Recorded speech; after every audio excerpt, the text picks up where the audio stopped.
Evangelho, terça-feira da 15ª semana do Tempo Comum.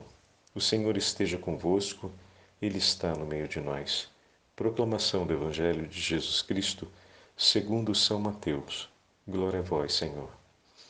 Naquele tempo, Jesus começou a censurar as cidades onde fora realizada a maior parte de seus milagres, porque não se tinham convertido. Ai de ti, Corazim, ai de ti, Betsaida, porque se os milagres que se realizaram no meio de vós tivessem sido feitos em Tiro e Sidônia, há muito tempo elas teriam feito penitência, vestindo-se de cilício e cobrindo-se de cinza. Pois bem, eu vos digo, no dia do julgamento, Tiro e Sidônia serão tratadas com menos dureza do que vós. E tu, Cafarnaum, acaso serás erguida até o céu? Não. Serás jogada no inferno. Porque se os milagres que foram realizados no meio de ti tivessem sido feitos em Sodoma, ela existiria até hoje. Eu, porém, vos digo, no dia do juízo, Sodoma será tratada com menos dureza do que vós. Palavra da salvação. Glória a vós, Senhor. Terça-feira da 15ª semana do Tempo Comum, em nome do Pai, do Filho e do Espírito Santo. Amém. Queridos irmãos e irmãs, a Santa Liturgia nos entrega o 11º capítulo do Evangelho de São Mateus, com o discurso de Jesus de censura feito às cidades de Corazim, Betsaida e Cafarnaum, as cidades que mais testemunharam os milagres e os prodígios realizados pelo Senhor. A palavra de censura de Jesus não é uma palavra de condenação, mas é um chamado à conversão. E nos toca essa atitude de nosso Senhor, porque de maneira muito clara o Senhor diz: quanto foi oferecido por vocês e como vocês se comprometeram tão pouco com tudo aquilo que foi entregue. E Jesus recorda a cidade de Tiro e de Sidônia. E recorda ainda a própria cidade de Sodoma. E diz: se na época de Sodoma, lá no livro do Gênesis, os seus habitantes, que fizeram coisas abomináveis aos olhos de Deus, tivessem visto esses sinais, teriam prontamente se convertido. Mas vocês que tudo isso receberam, não se converteram. Bom, eu queria marcar com vocês aqui dois elementos que não são para serem ignorados. Quando o Senhor fala às cidades, não se está apenas diante de uma linguagem metafórica. Ele está falando a cada cidadão, a cada pessoa dessa cidade, singularmente, falando de maneira genérica pela cidade. O discurso do Senhor, ele alcança cada pessoa especificamente. É um discurso de censura, de advertência, a falta de fé, mas, sobretudo, a grande impiedade, ou seja, que vendo os sinais de Deus não se deixa converter, vendo Deus que se manifesta e reconhecendo a manifestação desse Senhor, não o seguem, prontamente, não tem essa prontidão de coração para segui-lo. Então é uma advertência ao singular indivíduo, ou seja, a cada um individualmente, mas também é um chamado à cidade em si. Mas como assim, Padre Fábio? Ao organismo social que é uma cidade. Coletivamente, nós temos, numa cidade, um vínculo e uma responsabilidade um pelos outros. Às vezes a gente fala muito dos problemas reais da nossa cidade, mas a gente reza muito pouco por eles. A gente fala dos problemas, mas lembra quase nunca deles na hora de rezarmos o terço, na hora de oferecermos a Santa Missa. Os problemas que falamos normalmente são os problemas genéricos, como, por exemplo, a violência urbana, como, por exemplo, há dificuldade, às vezes, quando tem uma chuva, uma calamidade pública. Mas a nossa cidade tem problemas reais, como, por exemplo, o uso das drogas, né? Mas por detrás dessa realidade, a nossa cidade tem problemas que são significativos e pelos quais a gente precisa rezar, como, por exemplo, a desagregação das famílias, como, por exemplo, o abandono dos idosos, a realidade gravíssima do aborto, a realidade da violência trazida pelo álcool, pela bebida, mas, sobretudo, por uma vida sem Deus.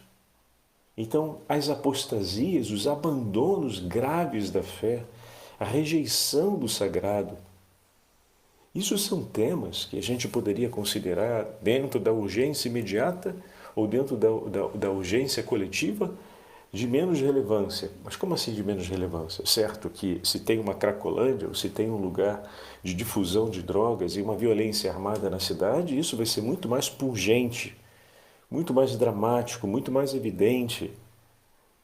Mas por detrás dessa realidade que te espeta, que punge, nós temos ali uma outra realidade social do abandono da fé, da apostasia, da desagregação das famílias, do ódio dentro do relacionamento familiar, o que significa o abandono do mandamento honrar pai e mãe. E ao mesmo tempo o abandono de muitos pais, a dignidade da paternidade e da maternidade, o zelo pela graça de Deus, pelo dom da vida confiado por Deus em seus filhos, né? Então a perda de fé, a perda da esperança, a perda dos vínculos familiares, a degradação da esperança e dos vínculos nas famílias é, por exemplo, uma realidade urgente que espera pela nossa oração, pela nossa penitência, pela nossa insistência no falar de Deus e no rezar a Deus.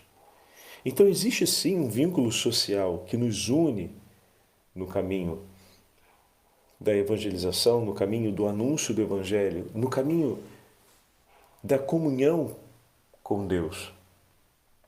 As cidades viram os sinais foram fortes para a vida dos membros dessa cidade, a gente não pode ignorar. Os discípulos vieram na sua origem da região de Cafarnaum. Foram inúmeros os testemunhos, desde o oficial romano, a hemorroísa, Jairo, sua filha, a multidão que recebe Jesus. Então, existe muita gente em Cafarnaum que se converteu. Cafarnaum não é uma citação simples. É uma citação muito complexa que Jesus faz. Porque em Cafarnaum se observou o maior testemunho de fé de Israel, naquele centurião que o próprio Senhor declara. Teve a cura da sogra de Pedro, e todos aqueles que foram curados ali. Teve os amigos que desceram o companheiro na presença de Jesus, abrindo espaço no teto. Então, muita gente com fé viva e forte naquela cidade, a gente pode dizer que tinha. Mas Jesus fala isso da cidade. Estão entendendo? Parece uma injustiça. Se tem tanta gente boa na cidade, tanta gente de fé, tanta gente que seguiu Jesus, tanta gente que viu e não só viu, mas viu e abraçou. Como assim Jesus fala o que fala? Por conta dessa outra dimensão, que é uma dimensão que precisa estar mais viva quando a gente reflete o significado da ação pastoral. Que a ação pastoral não é uma ocupação pastoral, mas ela deve ter esse caráter de vida espiritual.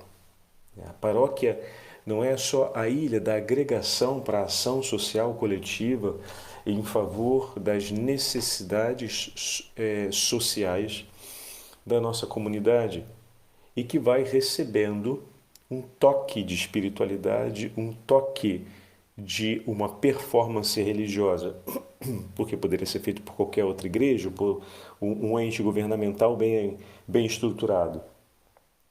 Às vezes a gente pensa dessa forma, né? E a gente pensa pastoral social, ou a gente pensa a pastoral as pastorais que têm trabalhos ou que têm ação social desse jeito. No final das contas, se a gente substituísse por um ente governamental, ou se a gente fizesse uma associação, né, com membros de outras denominações religiosas e de outras vinculações no organismo social, a coisa funcionaria e nem se daria conta que não é uma pastoral. E a gente esquece dessa outra dimensão. Então, o chamado do Senhor hoje nos dá a graça de refletirmos sobre isso, que é a do zelo em oração. Então, o quanto nós que olhamos para essa realidade, nós que conhecemos os sinais de Cristo e vemos esse drama, somos os primeiros a interceder por esse drama. Somos os primeiros a oferecer penitência, sacrifício. Não é falar que o problema existe. Isso é uma parte. E, aliás, essa é uma parte muito pequena, me permita dizer, da ação profética. Porque o profeta não era só aquele que denunciava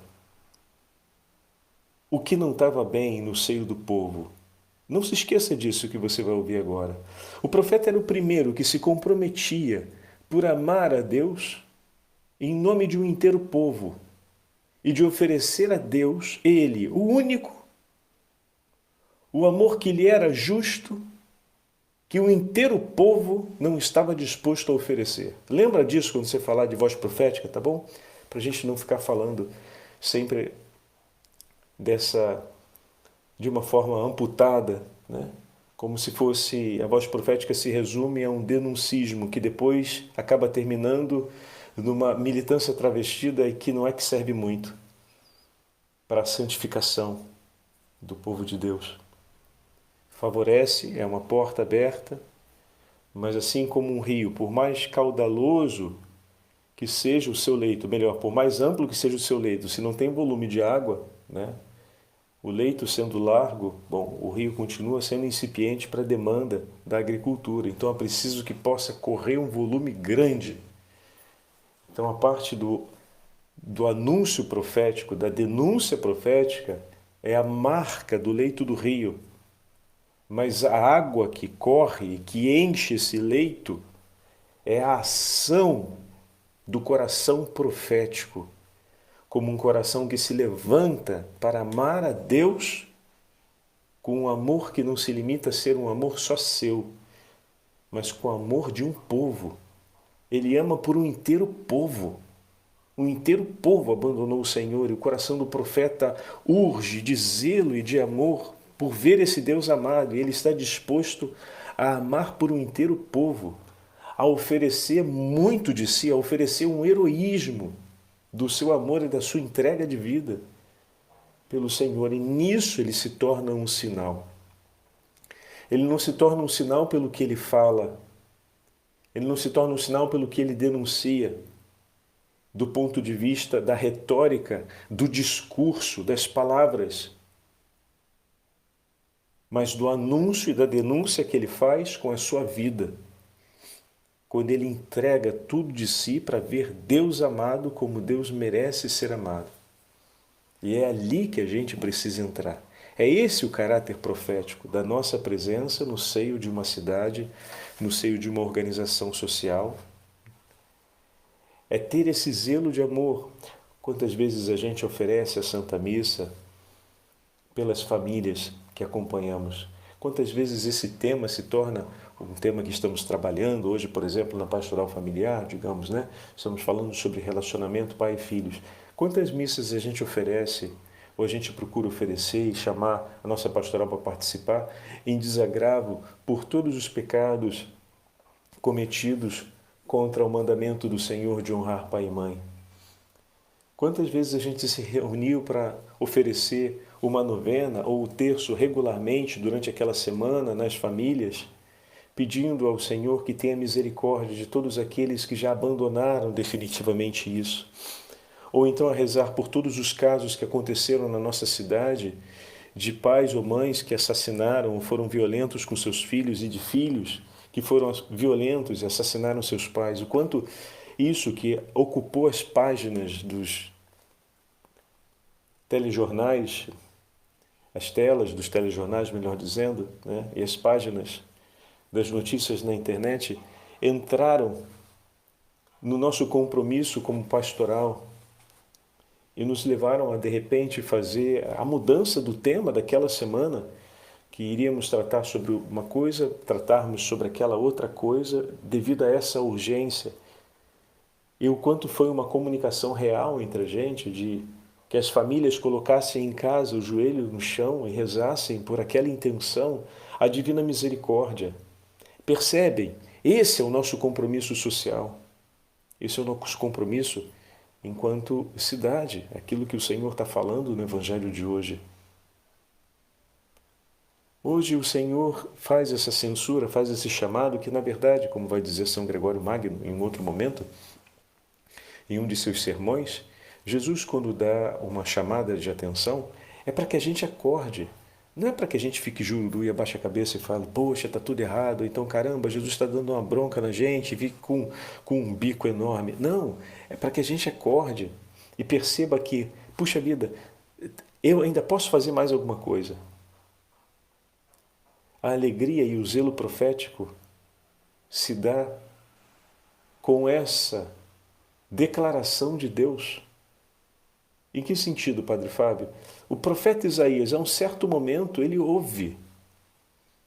A quem nós enviaremos? A quem nós enviaremos? Ou seja, ele ouve que existe a possibilidade de poder fazer um pouco mais. Ele está sofrendo com tudo aquilo que está sendo mostrado, com o abandono, com a distância, com o desprezo às coisas de Deus. E o profeta está lá aos prantos, quando ele escuta essa voz. E agora, a quem nós mandaremos? Então toda a visão de Isaías é a grande censura, vamos dizer assim, para a vida que está acontecendo, para como se está vivendo, o grande chamado, a grande advertência. E eis que surge a voz que dá a chance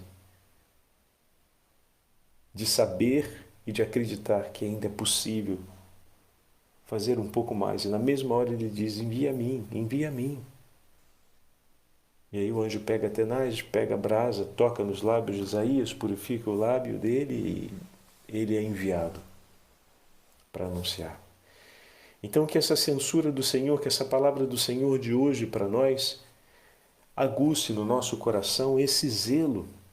E vamos colocar em prática, queridos coordenadores de pastorais que nos ouvem, queridos sacerdotes que nos ouvem, é possível colocarmos em prática isso, é possível gerarmos essa sensibilidade do bem comum, do amor pelo próximo.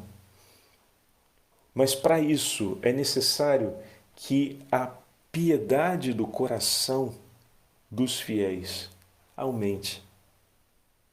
Que a gente tenha esse zelo amoroso, que a gente saiba que a Santa Missa cotidiana não é apenas mais uma cerimônia religiosa que está na ordem do meu dia, mas uma ocasião extremamente privilegiada para levarmos, para trazermos as nossas intenções, porque o nosso Senhor nos unge, nos coloca no seio da nossa cidade como intercessores e profetas.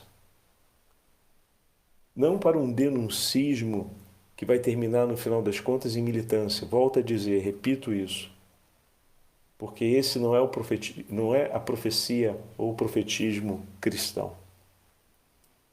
O Senhor é aquele que tem uma voz de profeta, que anuncia a boa nova, tanto que ele é chamado de profeta, e que se entrega como vítima de sacrifício.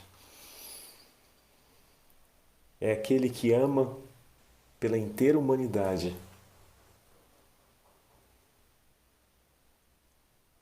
E é esse chamado que nos espera na hora de vivermos essa realidade no seio da nossa sociedade, a sociedade carioca, pernambucana, piauense, maranhense, baiana, enfim, cada cidade do Brasil que nos acompanha, catarinense, petropolitana. Então, em cada realidade que nós temos, nós somos chamados a viver desse modo. Peçamos essa graça do Senhor, essa luz espiritual e tomemos, sobretudo, a palavra de Jesus, o chamado de Jesus hoje no Evangelho, ao cumprimento desse ato, porque o Espírito Santo nos foi entregue para que o nosso coração seja sensível e nós possamos ter, ao mesmo tempo, uma decisão de dispormos-nos inteiramente em favor da salvação daquelas almas que nos foram confiadas, a começar os que estão em nossa cidade. Que os nossos olhos se abram, que os nossos ouvidos se abram, mas que o nosso coração ganhe a justa sensibilidade da ternura e da piedade para que possamos ser contínuos intercessores e agentes de profecia e de transformação profética no seio da nossa comunidade. Que possamos colocar um coração disposto a amar o Senhor por todos aqueles que não o amam, como o anjo ensinou aos pequenos em Fátima. O Senhor esteja convosco, Ele está no meio de nós. Pela intercessão de São Francisco e Santa Jacinta, e pela intercessão da Beatíssima Virgem Maria, abençoe-vos o Deus Todo-Poderoso, Pai, Filho e Espírito Santo. Amém. São Miguel Arcanjo e santos anjos do Senhor, rogai por nós.